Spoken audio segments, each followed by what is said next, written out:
I think one of the reasons people are gravitating toward it is that I wrote it to try to focus on queer joy as an act of defiance. I think that there's so many people right now that don't want LGBTQ people to exist. They don't want us to be a part of media. They don't want us to be visible, and they want us to be scared more than anything. And I was very, very scared during the first administration, and it really destroyed my mental health. And I said, this time around, I'm going to focus on joy, even if it's delusional.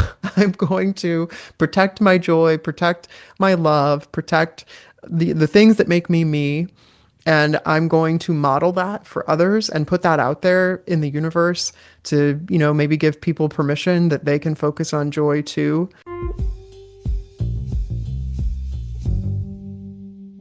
Welcome back to the Ivory Tower Boiler Room. It's Andrew. I am so excited to let you all know that we are now in the top 40 best liberal arts podcasts list that got sent to me, and we're number 3. So thank you all for listening to the podcast. And I just really appreciate that you keep spreading the word. So please make sure you follow us on social media. Instagram is Ivory Tower Boiler Room, TikTok, Dr. Andrew Rimby, and please review us on Apple, Spotify. It really, all of it helps. So I hope you just enjoy this episode. And as always, remember, there is an ad-free version on our Patreon.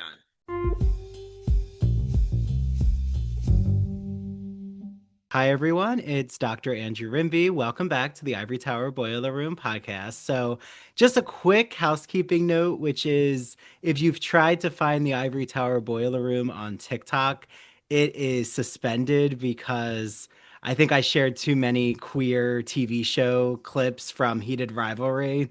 I mean, that's what I'm going to pin my hat on. So I now created a new one. It's Dr. Andrew Rimby. So follow us there. I'll be putting all the podcast clips out there and a little more careful with some content that I put out since TikTok seems to be on a queer content creator rampage of trying to cite violations. So on that note, we're still on Instagram, YouTube, Ivory Tower Boiler Room. The podcast is on Apple, Spotify, everything. So thankfully the podcast is fine. At the end of the day, that's what I care about. But to kind of pivot, that's very relevant because my guest today is someone who I discovered on TikTok, thankfully. I was able to discover him while I had the account, and he just is such an interesting creator. I mean, not only is he a novelist now, but he's someone who I follow for his Golden Girls renditions and comedic impressions. Just so exciting. He has such an interesting career. I'm talking about Luke McQuillan, who, if you don't know, Luke has acted and sung on the Cartoon Network, Netflix, PBS, graduated from Illinois College, where he studied theater and music. He actually won the college's top award in the arts for an original musical he wrote and directed called Maiden of the Sun. He loves musicals, cats, chocolate. He likes staying at home watching musicals while eating chocolate, as you do, in the company of the cats. It's his first novel that we're here to talk about. It's called Love in the Light, and it has a beautiful, queer male romance cover in a lighthouse. So, Luke, I'm so happy to have you on the podcast. Well, thank you so much for having me. I'm thrilled to be here. Well, I'm just so curious. How did, this whole musical theater composing career that you had, like starting in college, like kind of inspire you to create this novel that, I want everyone out there to know it's a musical novel. So, like throughout the reading experience, they're presented with a QR code, which brings, the reader to your different musical numbers. Like, how did you create this such interesting, I was probably blurred out.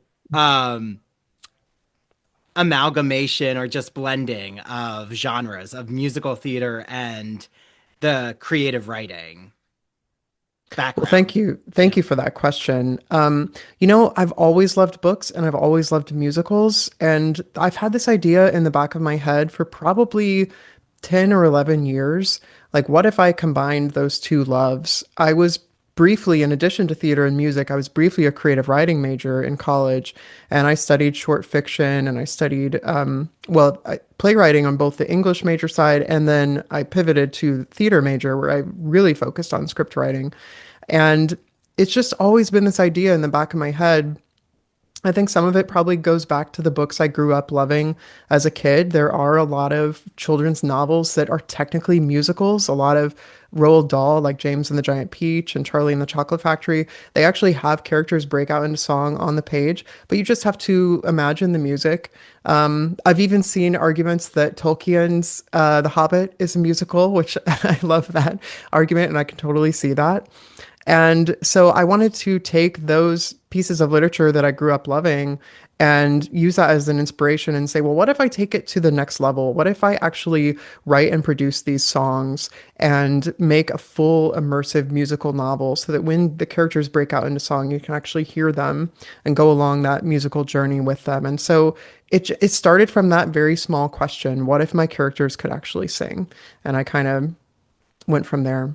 I love that. Well, you're in the right space because, not only do I absolutely love literature, but I absolutely love musical theater.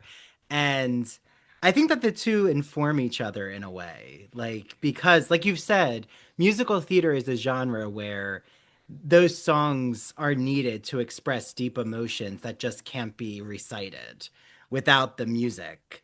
And I'm curious, like, what kind of musical theater were you drawn to, you know, early in life? Gosh, I think like so many, I started with the Disney musicals. So, all the animated ones, but I also loved Bedknobs and Broomsticks was my favorite. I'm a big Sherman Brothers fan, and all of their work, they also did stuff outside of Disney, like Charlotte's Web and Snoopy Come Home, and I loved all of their entire catalog, and their work for the Disney parks as well was incredible. And so they were sort of my earliest inspirations. I remember the first Broadway musical I saw when I was a kid. It was the touring version of Phantom of the Opera that came to Chicago. And I got to see that. And of course, that's spectacle theater. And when you are a child and you're witnessing a spectacle like that, it's so easy to be enraptured. And it was very shortly thereafter that I was doing local community theater. I was a community theater kid, and I grew up on the stage, continued that through high school and college. And, then as I grew up, I fell in love with Stephen Sondheim, Jerry Herman.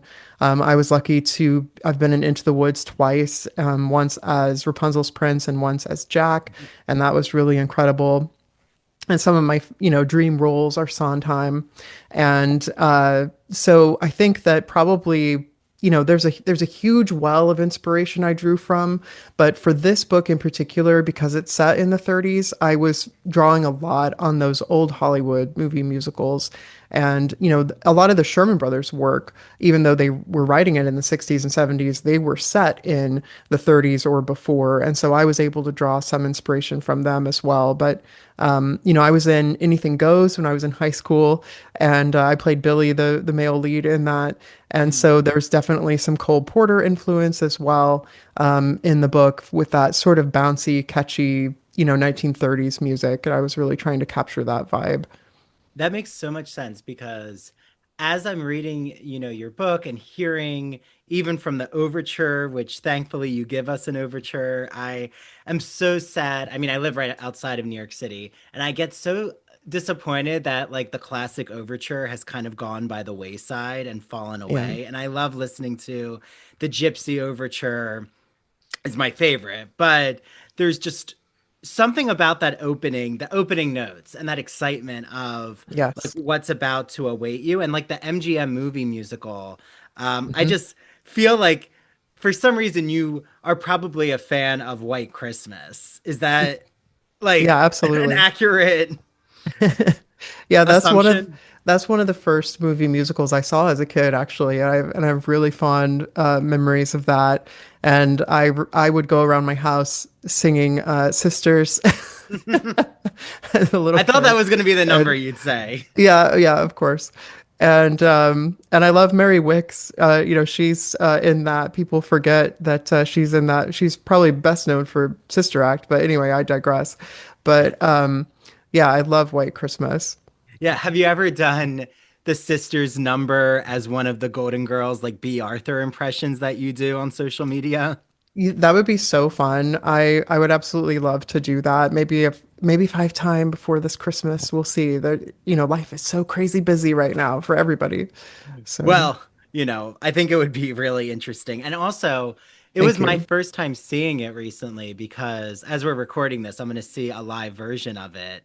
Oh, nice. And my husband just brought in coffee. So, also when you mentioned Stephen Sondheim, he likes to say Stephen Sondheimer because I took him to that like review show with Bernadette Peters, which I Oh, was uh-huh. absolutely enthralled with. And he didn't know any of the Sondheim musicals. And he's like, because it's a review and they don't really give you Yeah. context. He's like, why is Red Riding Hood like dancing right now?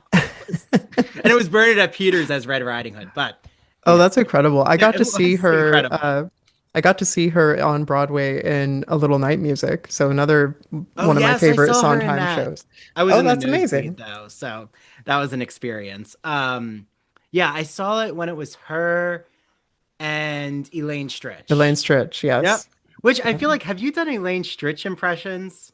I get requested that a lot because she and B were almost analogs. They auditioned for a lot of the same parts. They Yep. fought for a lot of the same parts. And for some reason, I can't capture Elaine. And so, I when I am developing an impression, I want to make sure it's as good as possible. And it's funny, Bernadette is one of my other impressions, which is so different from B. But I don't do her very often. I should do her more. But But you're right. Yeah, I feel like Elaine's voice just sits real. It's it's yeah, very like it unique. makes sense. Her and B. Arthur have like that rasp to their Yes, voice. But both incredible consummate performers. I mean, absolutely. trained performers. Like when I was seeing White Christmas, Vera Ellen, that dancer, like that song Mandy, I got disappointed because someone on social media said, "Oh, that's not in the musical version." And I'm like, "How can that I like huge big budget Yes. um dance choreography numbers. Like I'm a huge Kiss Me Kate Oh, movie uh-huh. musical fan with Yeah.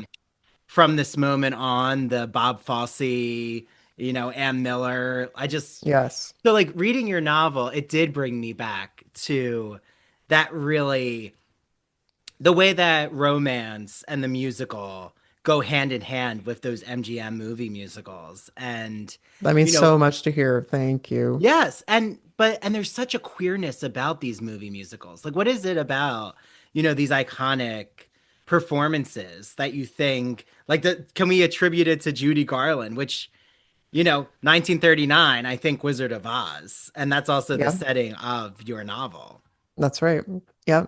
And, it could be Judy. It could be, I think, I don't want to say something wrong, but I think Vincent Minnelli, her father was gay. And of Mhm. course, he directed Meet Me in St. Louis, another fabulous classic movie musical. So I have to feel that there probably were a lot of gay and queer people at the helm of these projects. And so they were culturally queer, even if they weren't, literally queer. There weren't queer love stories. And I think that's probably a lot to do with it. Yeah, I feel like do you know the musical Damn Yankees? Yes. Hmm. Okay. So I feel even Tab Hunter, who was closeted, like if Yes. you watch the scene of Whatever Lola Wants, like she's not really doing a good job at seducing him, and that could just be because he's not interested. I do feel That's like there's a very lot of true. closeted, like male leads in these Oh, musicals. sure. Yeah, absolutely. And, Tab Hunter, Rock Hudson, I think they Hmm. had the same agent, which is interesting.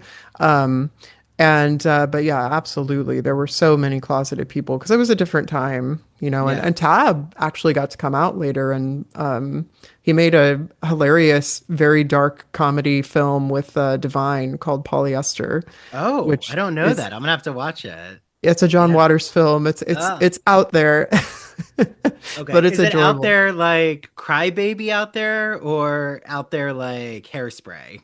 it's more out there like Crybaby. It's not as if you've seen his earlier exploitation work like Pink Flamingos and Desperate Living and Female Trouble, it's nothing like those. It was Mm, his first foray kind of tiptoeing into the mainstream. So, okay. Yeah, because he had yeah. such an experimental, I mean, kind of like Yes. Hitchcock too, right? Like Hitchcock was very experimental, you know, and also talking about queer classic film, Hitchcock. I'm about to see Messy White Gaze, which is like a whole retelling of Rope, with Oh, these gays wow. at brunch who like commit a murder. So we'll see. Thankfully, I'm having the creator of that on the podcast, so you'll have to, Oh, I'll that's clue you in when he incredible. comes on. But Yeah, please back do. to the 1939, the lighthouse. Like, what is it about? How did you know that you were going to really center this around um, this device with the lighthouse, the like kind of coastline, that really like interesting atmosphere you create? Well, thank you.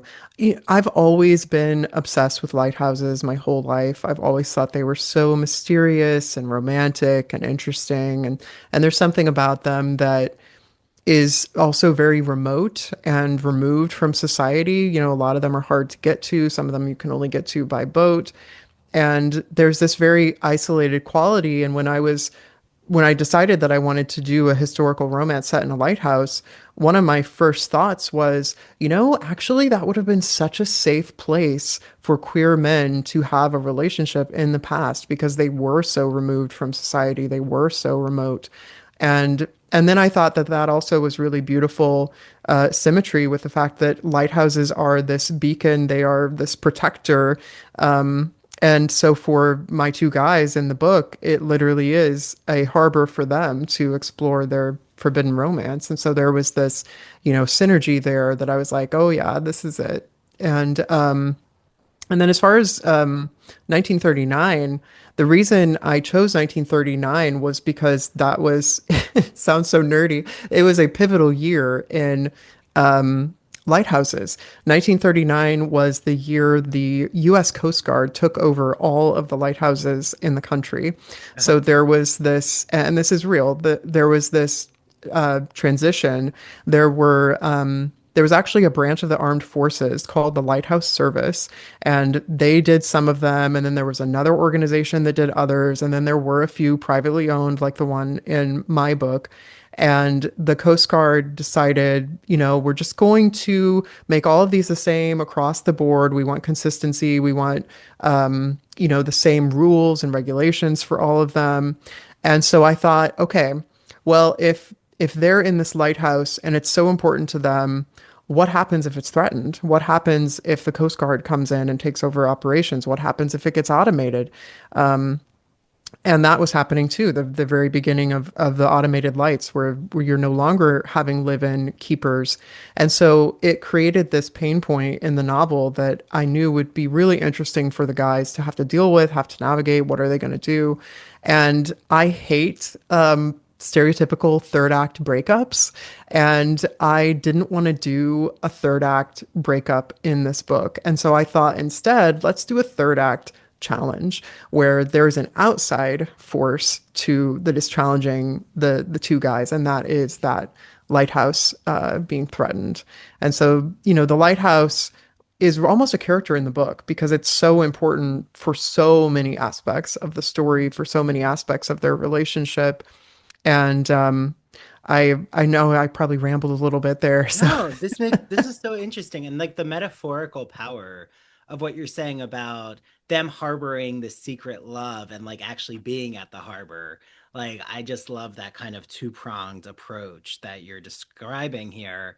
And I'm kind of wondering too, right? Like I could see where they could have been um seamen in the Navy, right? Like, yeah, or I'm thinking like On the Town, talking about, yeah, a queer kind of, men at sea type of musical. yeah, Um, like there was that kind of secretiveness is almost like the way that the gothic novel works, like where you're at a haunted house. And like here, it's like about the secret desire. And, like what else did you look to like any inspiration for like what queer life was like in the 1930s? Like what kind of like historical work did you do?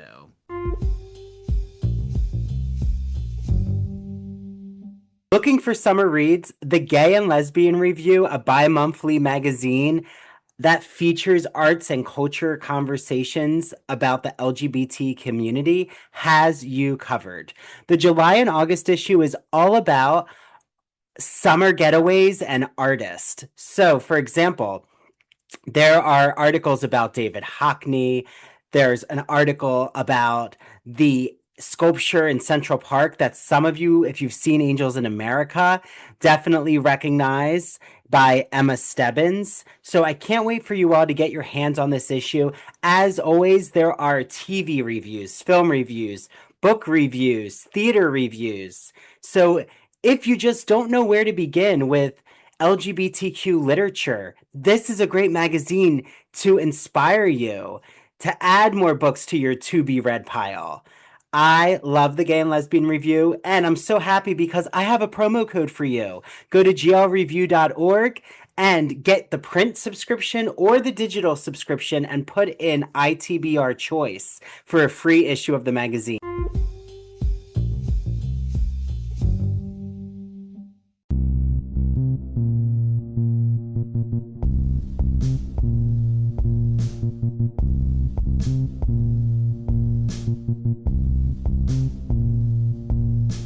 Welcome to Severed, a podcast week dropping new episodes every Monday. Severed True Crime and Severed Paranormal episodes deep dive into murder, mysteries, and the otherworldly in a concise format.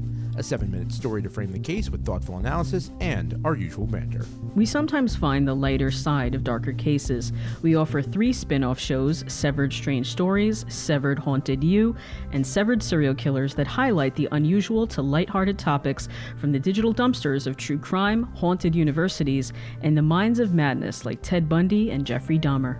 We are your co-hosts. I'm Harry Chambers. And I'm Drew Hudson. Listen on all major podcast platforms, including Rogue Media Network and Radio Garden State. Follow us on Instagram at severed_podcast.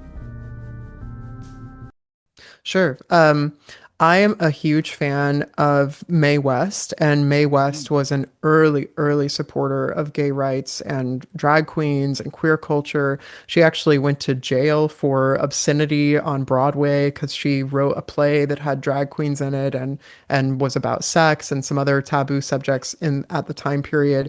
And she was really somebody that was actually bringing gay culture to the forefront because that made headlines across the country, because she was known as a famous playwright and Broadway star before she became a film star. And I put her in the book intentionally. She's not a character in the book, but the two guys, talk about their love and they bond over their love of Mae West. She was one of our first, gay icons. And so that's a little piece of queer history I put in. Another piece of queer history I was really inspired by was the unfortunate Hays Code, which removed a lot of queer visibility from cinema. Even if the visibility wasn't great, we were often punchlines, we were often villains, but we were there, we were in the room. And the Hays Code in the mid-30s changed all of that. It really sanitized cinema. And that was another thing that was part of the national conversation was the Hays Code. And so I put that in the book as well. There's jokes about the Hays Code in the novel. And but queer culture, the thing that's so important and what I wanted to try to get across with the novel is that in spite of all of these things, queer culture existed. It was underground. It was something that was maybe a little bit more mentored. I have a character in this book named Fran Finian, who is an older lesbian, and she is the shopkeep in town, and she can see that James and Alfred, my two main characters, would be perfect for each other, that they have feelings for each other, because they're very transparent. They're not hiding it very well. And she kind of gives them permission. She comes out to James at one point and says, that basically people do this. It exists. It may be illegal. It may be all these things, but we're here. We exist. And just knowing that, seeing an older queer person gives them license and gives them the bravery to, try to have this relationship themselves. And so, those were really the queer themes from that time period that I was trying to capture. The censorship of the Hays Code, people like Mae West, who were early gay icons and early gay supporters, and then this mentorship role that happened in queer society. And, those were the things that I wanted to focus on. And two out of three, Mae West and the mentorship, I thought were things that were really joyful. And that's something that in the conversation around gay history and queer history is something that's really glossed over. That there were people forming long-lasting, joyful relationships. They were eking out their own joy, their own love, and that's really what this novel is about. It's about setting that example of that even in darkness you can find your own light, and that's part of the play on the title.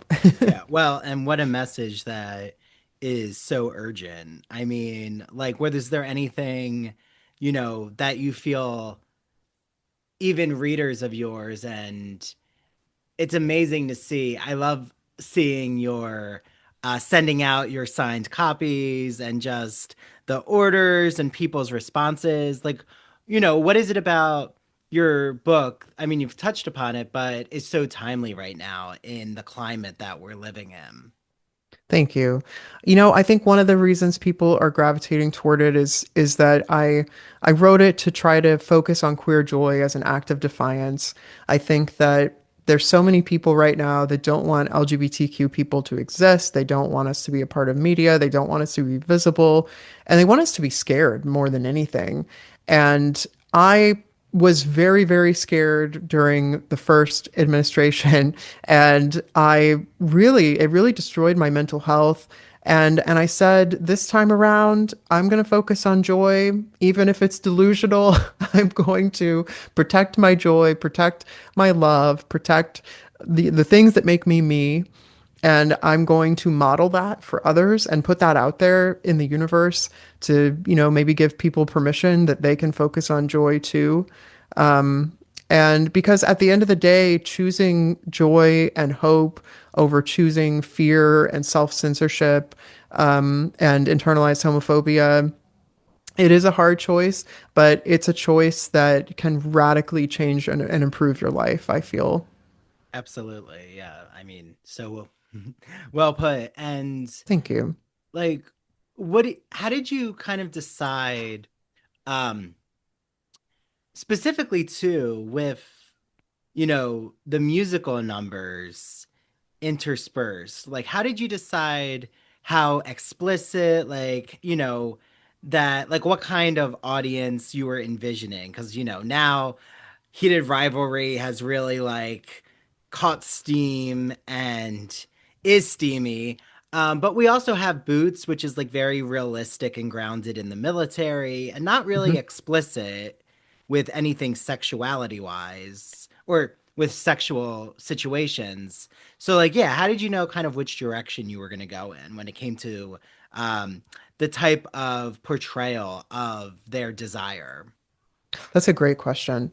I think both are totally valid. I'll be honest, I had a draft of the book that was much spicier, and it just, to me, it didn't work with the musical aspect. And that's ultimately why I toned it down, because I thought to myself, they're singing all these upbeat, catchy songs, and then if there's like explicit sex on the next page, it just felt like this juxtaposition that didn't quite work. I think it could work for a different musical style, but this musical style in particular, I didn't feel it worked. But that's not to say I won't write something, really spicy in the future. I might. I don't think there's anything wrong with it. I think that, all forms of spice or no spice are valid, and that, people want what they want when they want it. And I think that that's okay. And I think that it's really important in these conversations that, we don't shame readers. I think just the fact that people are reading in general is so good and so powerful. Um, but yeah, I think that what I ended up focusing on was their desire more than anything. And so there is a lot of buildup. I think there is some payoff. There are spicy scenes, but there's nothing super explicit. Most of it is implied rather than stated outright, and I just felt that went along more with the vibe of the musical. Yeah, it's like I was doing a Wicked discussion last night, leading this like discussion about the novel. Then we watched the first film, and I always just love that kind of hinting that Glinda does in the beginning, where she says like something after Alphaba's mom is having like that, rendezvous with the wizard. Well, we know, hopefully you all Yes. know it's the wizard. But she says something like, oh, as so many things often do. And then the mom's giving birth. So, like, kind of the sex itself is implied. And I kind of Right. think it works well left to the imagination in some, specifically musicals, too. I feel like you're hard pressed. I mean, maybe you can think of one, but I'm hard pressed to find like a very popular musical that has really spicy like scenes. Maybe Rent is like the Yeah, one that would come to my mind. Rent is probably the closest, but yeah, I mean, even some of the old Hollywood musicals had things that would be considered almost like a fade to black sex scene. Like the couple embraces and they fall backward into a couch or a bed, and then it fades. And you know what's going to happen next. So, and that's kind of what I tried to do. It's not quite fade to black. It's more, it's somewhere between fade to black and explicit, but. Yeah, I think you're absolutely right, and I think that for the musical, it's just what people kind of expect. Yeah. Well, I have to ask, are you an Ilya or a Shane guy for Heated Rivalry? I'm gonna be honest. I have been so busy with sales and stuff. That you're not watching it? I've not watched it, That's and okay. yeah, I'm not a sports romance guy. Maybe I'll try to read one at some point, but I'm much more of like a cozy historical romance, contemporary romance, romantasy. Those are my genres. Hmm. So That once makes in a while, sense. a Yeah. murder mystery randomly.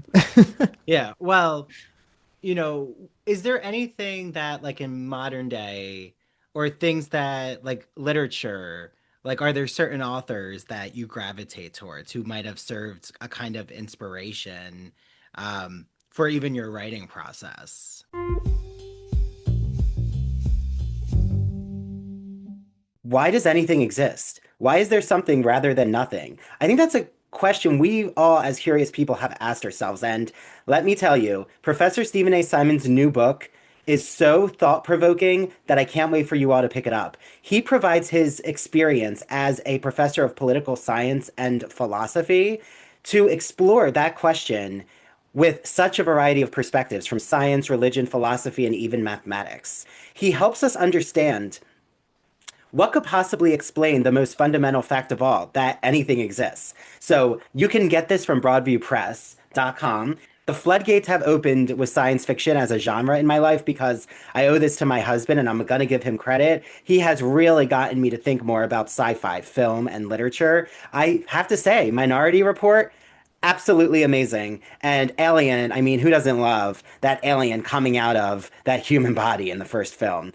So, Professor Jason Haslam's new anthology provides a lot of exploration with all different short fiction, so many sci-fi authors, over 200 years, including sci-fi that explores indigenous futurism, feminist science fiction, Afrofuturism. Again, you can get this on broadviewpress.com.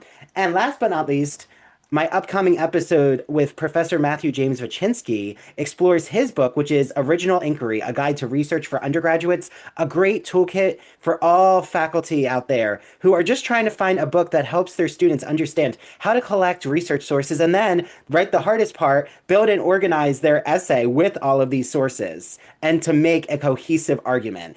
I can't recommend Original Inquiry highly enough. So again, all three books can be found on broadviewpress.com. Use the promo code Ivory Tower for 20% off.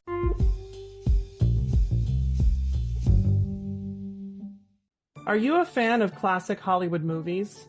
Are you a fan of queer cinema? Then do we have the podcast for you. Hello, everyone. I'm Christian Garcia.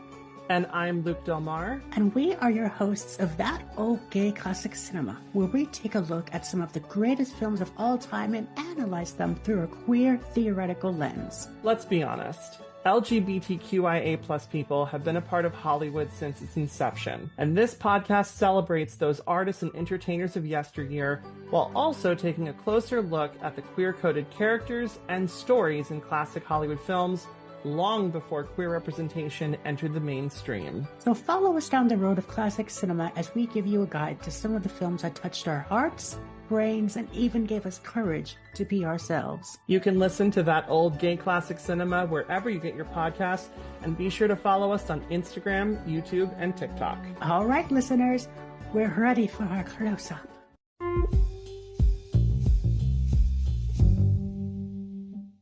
Absolutely. I have a couple of auto-buy authors that when they release something, I have to read it. One is Matt Cain. He is a British author who wrote The Secret Life of Albert Entwistle. And it's a very cozy book about an older gay man who is deeply, deeply closeted, and he is sort of forced into retirement. He's a postman, and he has to finally come to terms with, I haven't really let myself live. I haven't had a partner. I haven't done anything. He finally comes out and comes to terms with his sexuality in his 60s. And it's so cozy. I love his characterization. I love his placemaking is so good. And he also has some other fantastic novels like Becoming Ted, which is about a guy who in his 40s decides to finally pursue this deeply held secret love of drag, which I also really love because in a lot of the MM space, you don't very oftentimes get a femme lead or main character. It seems to be very rare to me. And so I loved that there was some representation of that and representation of drag. That's another thing that I rarely see in MM romance. So I love Matt Cain. Another one, he just got into the MM space is Brian Selznick, who is probably best known for the invention of Hugo Cabret and a bunch of other middle grade novels, which are fabulous. And he wrote his first YA MM called Run Away With Me. And it is fantastic. So I really gravitate toward these authors that transport you to another time or another place and have characters that you really root for, that are flawed, that are interesting.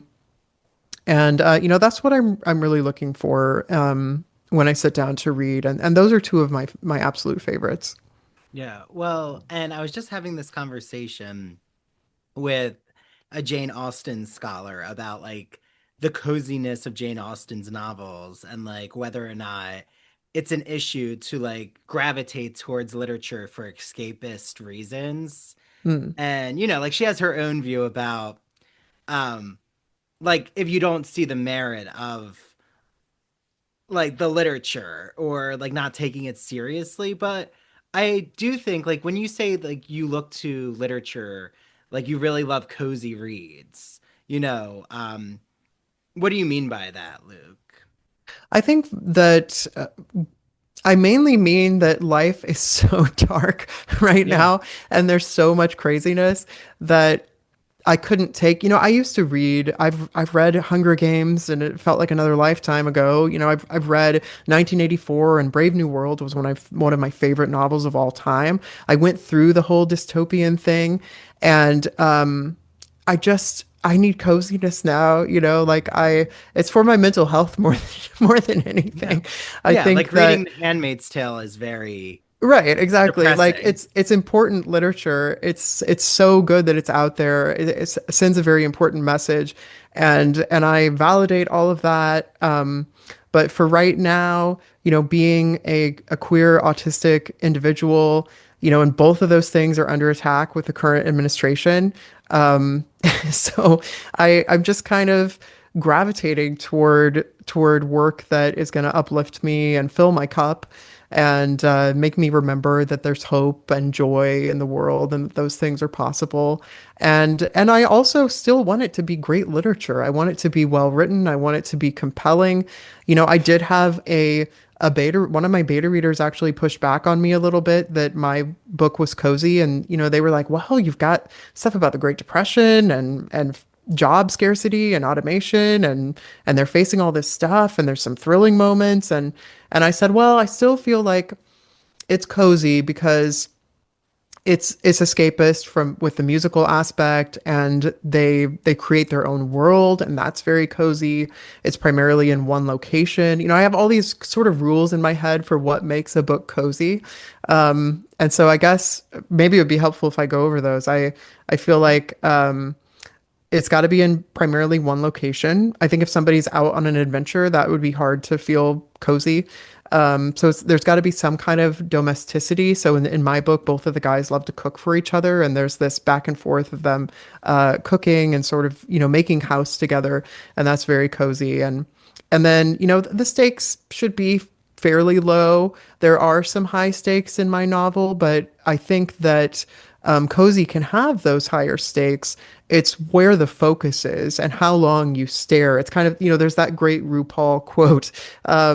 You can look at the darkness, but don't stare at it, and that's the difference between, basically keeping yourself a functioning human being.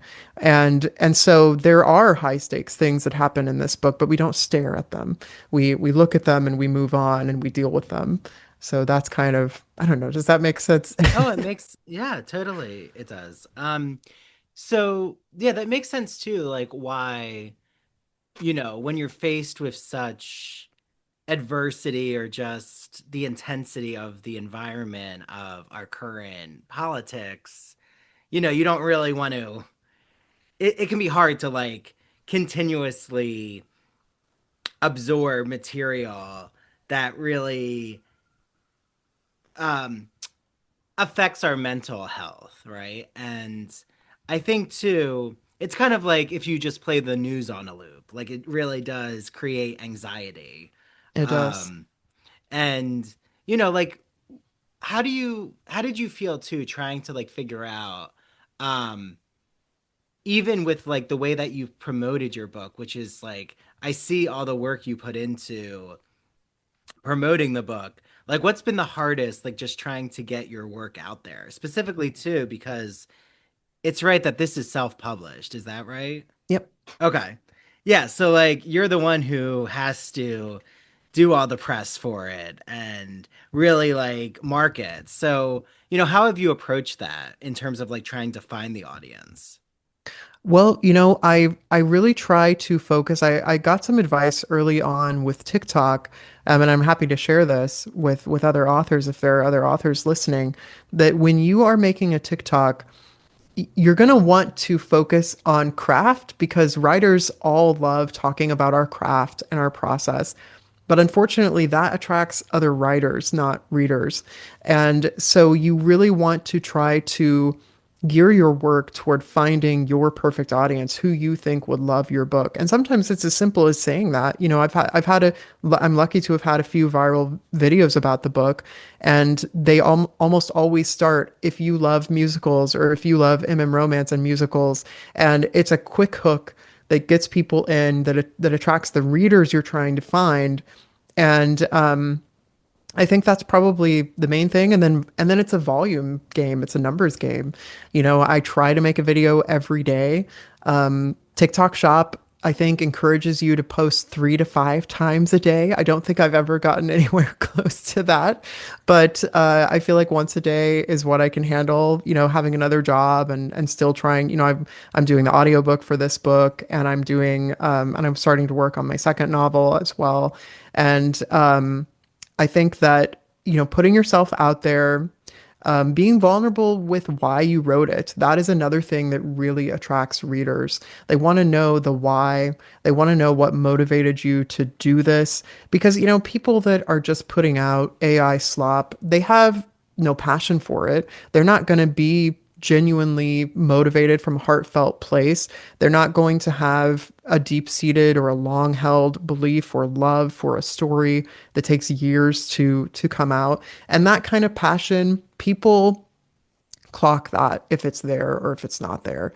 And so I think you have to be a little vulnerable. You have to, not only attract your readers, but you have to provide the why.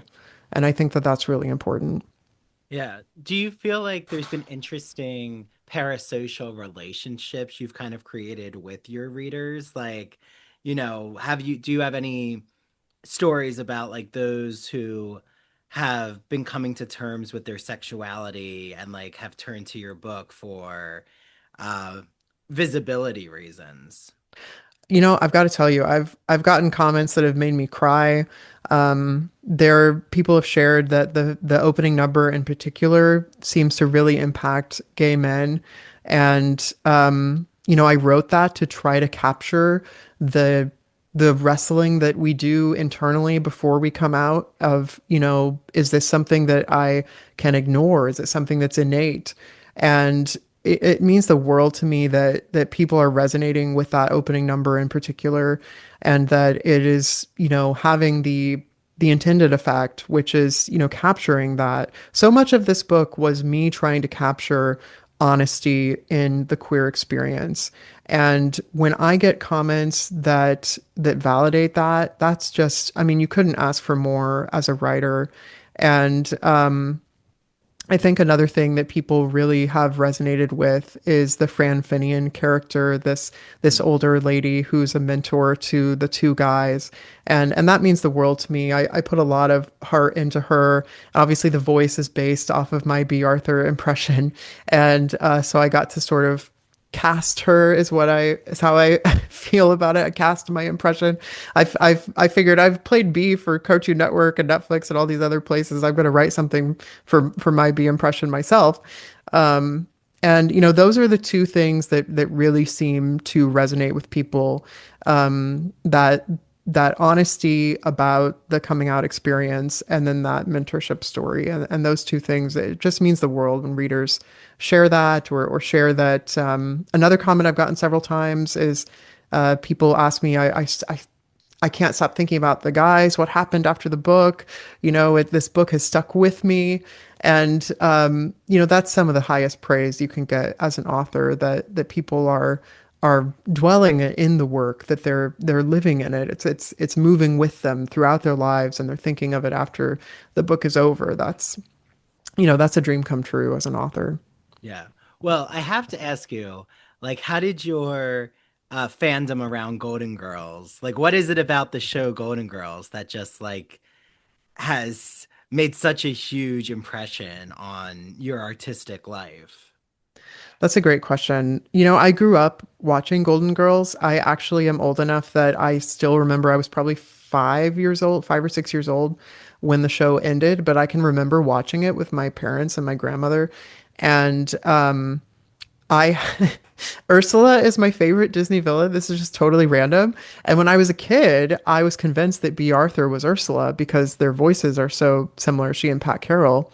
And then come to find out all these years later, it was written for B, and which I think is just so fascinating. But so, the connection with Golden Girls is really that childhood wonder and joy in the show. Then when it moved to Lifetime, I would come home every day from school and watch it as a kid. And B. Arthur is kind of one of my spirit animals. She's one of my mentors in a way. I'm lucky to have gotten to see her live. She came to Chicago when I was a freshman in high school with her one woman show, and I saw her live, and I was about 5 feet away from her. We had front row tickets, which was incredible. And well, they were tables. It was a very strange venue, but anyway. And I just love her so much, and it means the world that I can capture her for people, and that I bring her to life. And then those putting that online led to a lot of other work. It led to me doing her on Cartoon Network and Netflix and all. If I hadn't put myself out, that's another thing with like the book. You got to put yourself out there and share what you do, and the right people might find it. And that's one of the most beautiful things about the internet. There's so many bad things, but that's one of the most beautiful things about it. Yeah. Well, in your like something I just find so fascinating too is like how you use, this isn't your first musical that you've composed, right? So like what was that musical that you composed in your undergrad? Maiden of the Sun is an original fairy tale that I wrote. And it's actually going to be my next novel. It's going to be a romanticy musical. And when I wrote it back in 2009, I wasn't brave enough to make it gay. It was a, straight romanticy kind of fairy tale musical. And I am now making it gay, which it should have been from the beginning. And, people Just like forget. the producers make it gay. Right. Yeah. Yeah, exactly like that. So I'm really, really excited to revisit that story. It's a really I think it's a really cool story. It's about somebody who a young princess, well now it's going to be a prince, who has these expectations of, training to eventually rule the kingdom, and they're very not interested in it. They have all of these other interests, and they have trouble waking up, and they have some flaws, and they're just really lovable. And so it's kind of a almost like an anti-hero story where they have to step into almost a prophetic life that they don't want, and how they navigate that. And I can't really give away too much more right now because I'm also retooling a lot for turning it into a novel. But that was sort of what the original stage musical was about. Well, it sounds a little, it's giving me like Queer Princess Diaries meets like Red, White, and Royal Blue. Yeah, I think that could absolutely work with like a Disney style animated soundtrack is what I'm going for. So I love so we it. we finally have our gay prince, our gay animated prince. That's true, which still has like not happened yet with Disney. Right. Right, Um, exactly. yeah, Disney toes the line. Like They they need do. their queer fan base, but But you they know, also need China. That's that's well, what it's about that's at the end of true. the day, because the Chinese markets really fight them on the LGBTQ representation, Yeah. and like threatening to not show stuff, etc. Just like So TikTok. yes. Everything goes back to, no, I'm just kidding. You can tell I'm a little perturbed with TikTok. But outside of that, um, what are you like currently? I know that there's so much you're balancing and like, when you have more free time, is there anything like currently in culture that you can't wait to watch or read that you just like, have on your to be read or to watch pile? Absolutely. There's a couple of things. I'm really excited about Dustin Tao's latest book. I asked for it for Christmas, so fingers crossed. Um, and I'm really, I am interested in Boots. I think that my story has sort of two everyman kind of characters, and I'm really interested in that in the queer space. And I want to watch Boots as well. Might get around to Heated Rivalry when I finally get HBO Max when the Gilded Age is back. Oh, I love the So, Gilded Age. yeah, it's one of my favorite shows, and I basically get HBO Max to watch the Gilded Age and to watch Hacks, and then I cancel it. So, Hey, so once you those gotta shows are do back, gotta do what you gotta do. Well, what do you yeah. think of the queer representation on the Gilded Age with the sun? You know, uh, I've got to be honest. I made a whole video about this. I really hate the bury your gays trope, and I kind of was shocked that it passed editorial scrutiny, that it ended up in the Gilded Age, because I really loved it at first, the queer representation, and I think that it's still worthwhile. We'll see what happens with Oscar. I think that he's a very three-dimensional character. Julian Fellows also has a history of making the queer characters very slightly villainous or on the villainous side. So that's Oh yeah, also a Downton very Abbey. yes, exactly, with Yeah. Thomas. And so there's a couple of not great tropes that are historically present, that I would love to see kind of left in the past. And that's not to say that queer people can't be villains, and that, we can't. Jafar. Exactly. Yeah, there's some great queer villains. I think Ursula is very queer coded, Mm. obviously. She basically is supposed to be a drag queen. And and we love those characters. But I think in a show like The Gilded Age, I would love to see a happy gay love story because, one of the reasons I know we're probably running out of time, but No, one of the go for reasons it.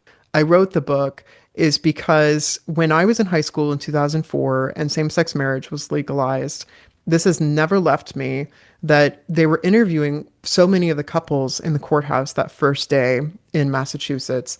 And so many of them were saying, "Oh, we've been together 50 years, we've been together 60 years." And these were elderly couples. And as gay marriage was legalized across the country, that kept happening. They kept interviewing people. And it was, some of the first couples were always older and had been together for decades. And so if you do the math on my book, I've always kind of envisioned it in New England. I left that vague so people Mm. could place it where they kind of wanted to. But I'd like to imagine that if you do the math, 1939 plus 60 years, maybe my guys made it to 2004. They would have been in their 80s, and maybe they got married in Massachusetts when it was legalized. And because that was one of the inspirations for the book, because I remember in high school thinking, my God, these people were together when it was illegal. They Mm. had these hidden relationships. They had a whole life together that was completely hidden from society and that was a secret. And so that was in the back of my head for decades that, maybe I could tell one of those stories fictionally. Maybe I could fill in that historical record, even fictionally. I think it's important to see ourselves in the past. And so that was one of the inspirations. I just wanted to get that in there. No, I'm so glad. Well, and I feel like you've also given me the inspiration for the title of this episode, which is like Forgotten Queer Romances. Yes. Because you dedicate, your novel, Love in the Light, to the forgotten queer romances. Um, Yes.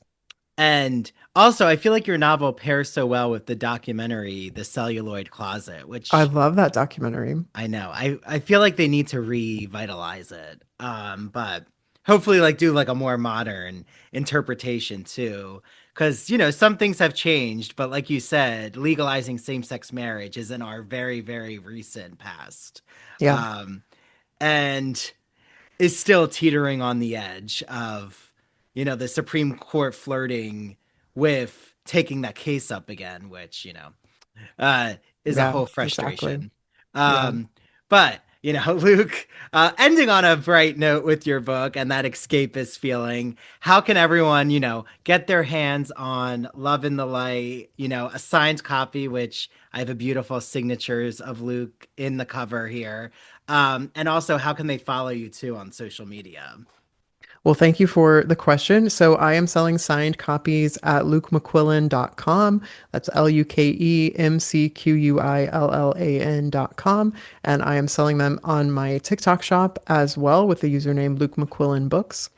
And then you can also get the book. It won't be signed, but you can get the book wherever books are sold. It is even starting to pop up in bookstores around the country, which is really, really exciting. Great. And it's also popping up in libraries all over the country. Thank you to my readers for requesting it. Several people have said, I just requested it from my library, which is really, really cool. And I love that. It's available wherever ebooks are sold as well. And the ebook, if you're reading on your phone, you can just tap on the song link. You don't have to worry about the QR codes. And if you're reading on an e-reader or a paperback, you're just going to scan the QR code to listen to the song with your phone. Oh, and a future audiobook, right? You teased Yes, that. the audiobook is in production, and I'm so Right. excited about it because the way the audiobook will work is the songs are seamlessly integrated into the narration. So the music will just build naturally as if you're watching a movie musical, but you'll be listening/reading the audiobook. Oh, I love it. Well, when it's released, let me know and I'll make sure I share that out with Oh, thank the you. audience here. And I know my husband will listen to it. And Yay. I like the like integrated aspect. That's so exciting. Thank you. Like an old school kind of like dramatized performance. Yeah, in some aspects, it'll be almost like a radio play, like a Yep. radio musical. I love Yeah. radio plays. Hmm. Well, Luke, this was such a pleasure. Had so much fun here. I love what you do with Love in the Light. I'm recommending it to everyone, and definitely am so happy to hear that it's popping up in bookstores. So if you are a bookstore owner, loving the light, or if you work at a library, it's great to get more and more male romances. If anything, Heated Rivalry has made male romance more mainstream now. So, Yeah. yeah, And I will say I'm lucky as an indie. I was featured in Newsweek's For the Culture. I was great. on NPR Illinois with the book, which is really exciting. So I'm experiencing some things that not a lot of indies get to. And I really want to thank my readers for making that happen, because it wouldn't happen without their support. Yeah. No, that's great. Well, thank you, Luke. And, bye to everyone listening. And yeah, let's all escape into queer romance. Yay. Yes. Thank you.